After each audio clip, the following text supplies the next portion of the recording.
안녕하세요.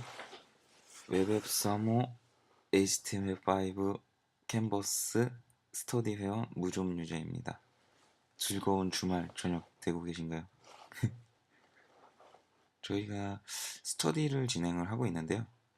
총 6주 과정에서 이번이 첫째 주, 다음 주 토요일까지가 기간이죠. 범위가 챕터 1, 1장, 2장 해서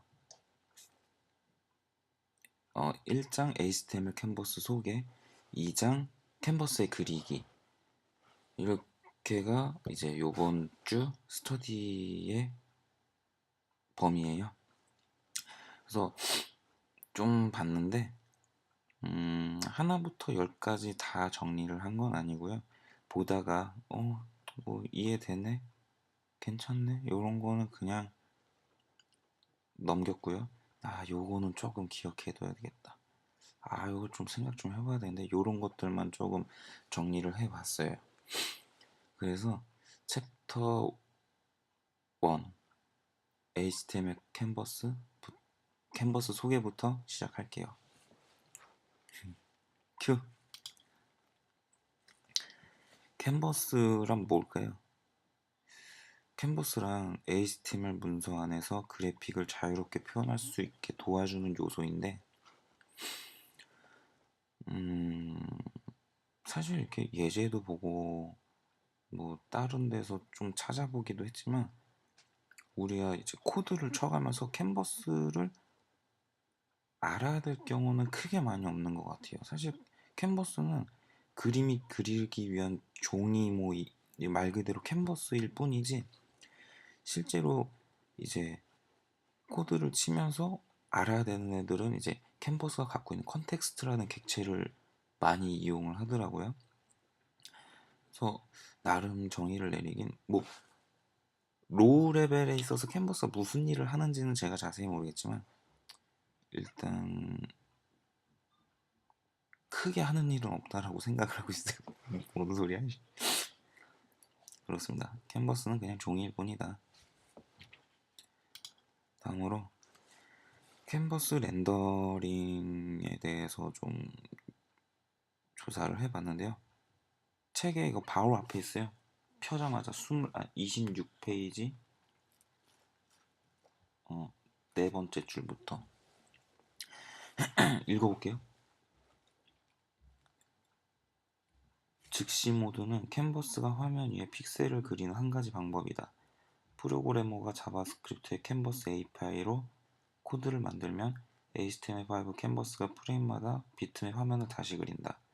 따라서 캔버스가 프레임을 그리기 전에 프로그래머가 화면 디스플레이를 잘 설정해 놓아야 원하는 픽셀을 제대로 그릴 수 있다. 좀 뭔 말인지 어려운 것 같아요. 그럼 계속 읽어볼게요. 한번. 그와 반대되는 보류 모드.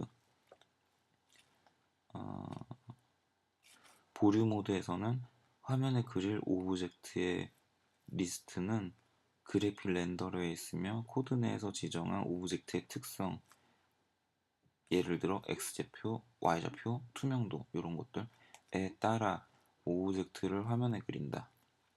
이 방법에서는 프로그래머가 로우 레벨의 연산 작업을 하지 않아도 되지만, 반면에 비트맵 화면의 최종 렌더링을 마음대로 조절하기가 힘들다. 다 일장일단이 있는 것 같아요. 그 중에 캔버스에서는 즉시 모드를 사용하고 있는데, 저는 이렇게 이해를 했어요. 책에도 비슷한 얘기가 있는데, 그림을 그릴 때 뭐 애니메이션을 한다라고 가정을 할게요. 이제 즉시 모드는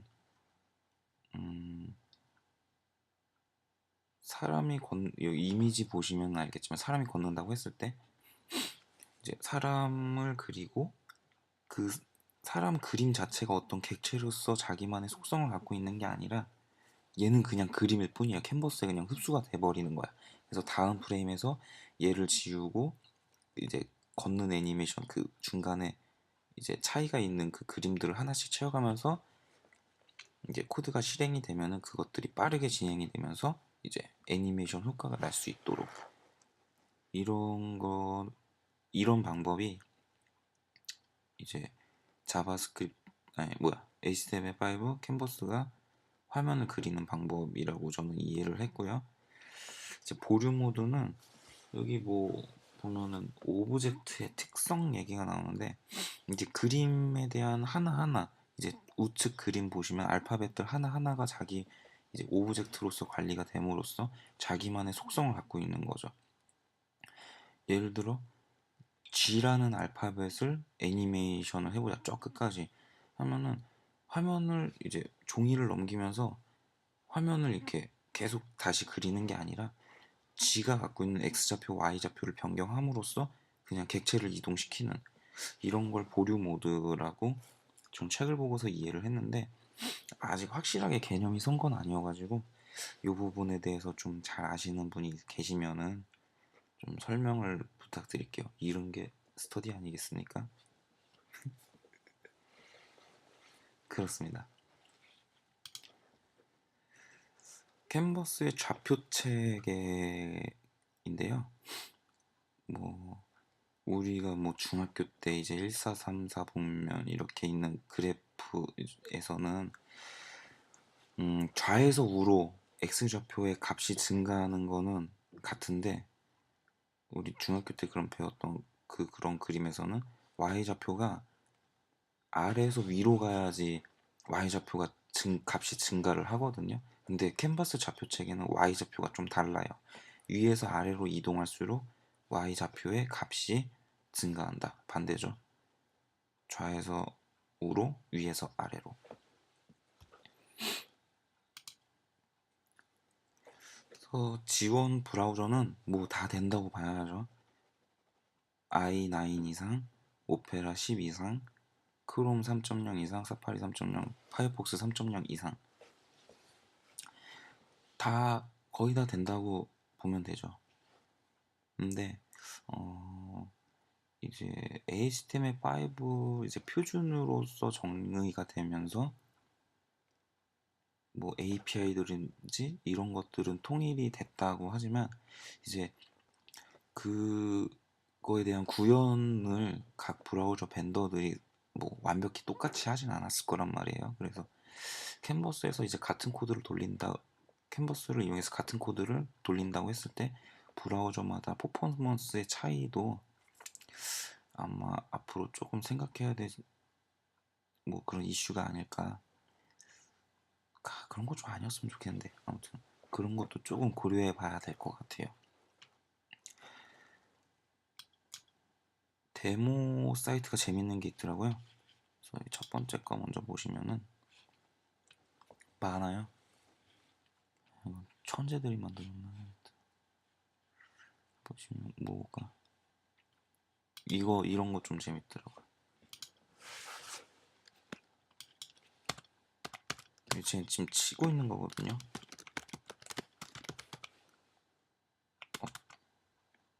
잘리네. 왜 웹까지? 지금 제가 타이핑 하고 있는 거예요. 신기하죠? 이런 것도 있고.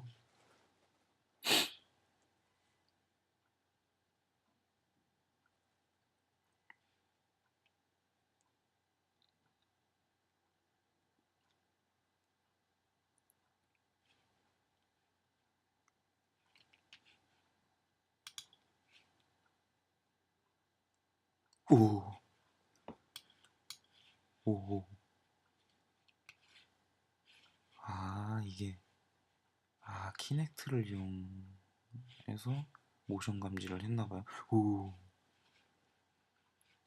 짱인데? 이게 지금 저는 아니고요. 저 지금 마우스질하고 있으니까 저는 아니고 이게 뭐 이렇게 영상 같은 걸 뭐 어떻게 했나 보네. 키넥트 통해서. 아무튼 재밌는 예제가 많아요.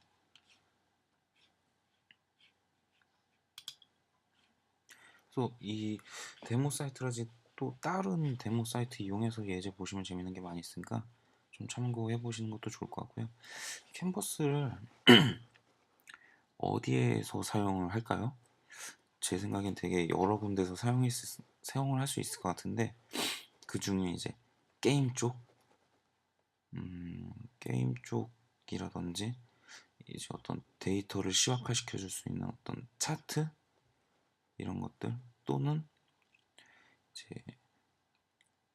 아트웍 막 이런 것들, 재미난 것도 있지만 뭐 날라다니고 막 이런 거, 그런 거에서 좀 많이 주로 쓰이지 않을까 그렇게 생각을 하고 있습니다. 뭐 해보면 재미있을 것 같아요. 화이팅! 그럼 2장 이제 이어서 시작하겠습니다.